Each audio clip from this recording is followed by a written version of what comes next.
thank you for coming to our new Leadership Live. And we're doing this one a little different. We are actually on site at the ASPN in the coolest booth I've seen. This one's got wheels, and I'm here with Steve Paul, who's the Vice President of Sales for Vertos, talking about the mild procedure. But Steve, thank you for taking the time with Leadership Live. You've had an incredible leadership career.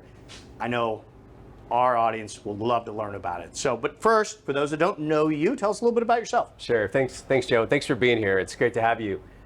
Again, as Joe mentioned, Steve Paul with Vertos Medical, Vice President of Sales. I've been in healthcare, med device, and a broad range of life sciences and healthcare for over 20 years. Been with Vertos almost 3 years, and I've been a big part of building it out and kind of getting things going here. So broad experience, but yeah, we're about 3 years with Vertos. Awesome, awesome. Tell me a little bit about, in leadership, what do you think makes a good leader in this med device community? Can you give us a little insight there? Sure thing.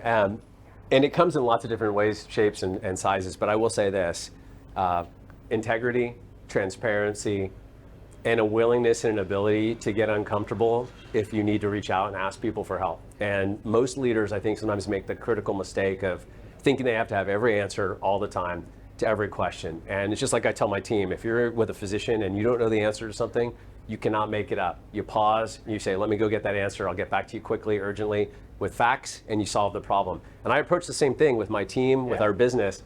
I don't pretend to know everything. I come and do it with a baseline of knowledge and understanding, but I really seek to understand. I'm a constant learner, and I think it's okay for people to get those perspectives, opinions, and then inform them and digest them, and then adjust accordingly. And I think the other thing that good leaders do is they realize when someone gives you a really good idea or something new, don't be afraid not to take it. I mean, take it and run with it and incorporate it, and then give credit to the people that helped make you better. Right. Builds everybody up, and empower your team to help you lead and grow your business and your team and develop them. So I love it. I mean, that's that humility, having a baseline understanding, but realize you're not going to be the self-limiting factor of that team by thinking you need to know it all, right? Correct. It's a great tip.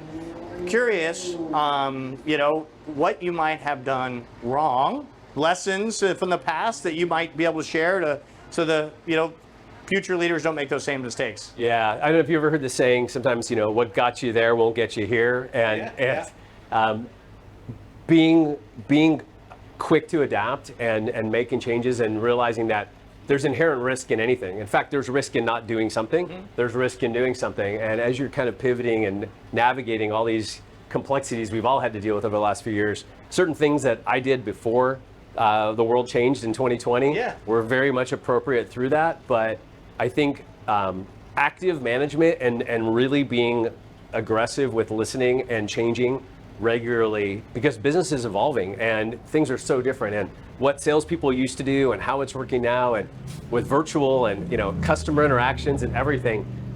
For me, what I've had to do and I had to realize is that the way I connect with my team now is so different, right? I mean, I would have thought, used to be voicemails and all this email and whatnot, and now it's Slack channels and it's texts and it's quick updates and quick sound bites. And I feel like I can connect with a lot more people on a more regular basis because it's a lot less formal and it's a lot less of an event, right? It's sort of a process and an ongoing communication. So I would just saying being able to adapt and listen, and then also adjust your style based on what your team needs. I know that sounds kind of obvious, but a lot of people don't do it, right? They're like, this is what I do, this is my playbook, and kind of get on board or figure it out. And that's really not a path for long-term success, at least from my perspective. I love those. It's really that constant adapting. Right. And a lot of times you've had success, you're more to say, hey, that's how we do it, right? Correct. So I love that. That's a good suggestion. Last one, kind of fun one, right? Favorite superhero and why? Okay. I'm going to have to go with Superman. And I know that's probably an obvious choice, but Superman for all the reasons, right? I mean, Man of Steel, all the great strengths, all the things that obviously would make Superman a great choice. But what I also like about Superman is he's got that kryptonite. He's got that one vulnerability that he has to be really mindful of. And he has to have humility, and he knows that if he gets too close to that, it can take everything away. Yeah. And so I like the fact that while he's strong and has all these great attributes, there's also a little bit of... He's got that vulnerability. He's got that vulnerability, right? And I think that vulnerability keeps his ego in check and keeps him grounded to what matters, and puts him in a spot where he knows that if he gets too close to that, that kryptonite, everything that he fights for could go sideways. That's really cool. I like that. I like that spin on that. I haven't heard that. It's kind of goes back to your original point, right? You got to have that humility for us to be a great leader, and I guess to be a great superhero. We learned today, right? So, guys, if you're watching us live, comment below because we'll go through those comments. We'll get with Steve. You've got questions. We'll get those updates and respond to you. Thank you for joining us on this Leadership Live with Steve Paul. Thanks so much, Steve. Thanks, Joe. Appreciate it. Appreciate it, man. Thank you.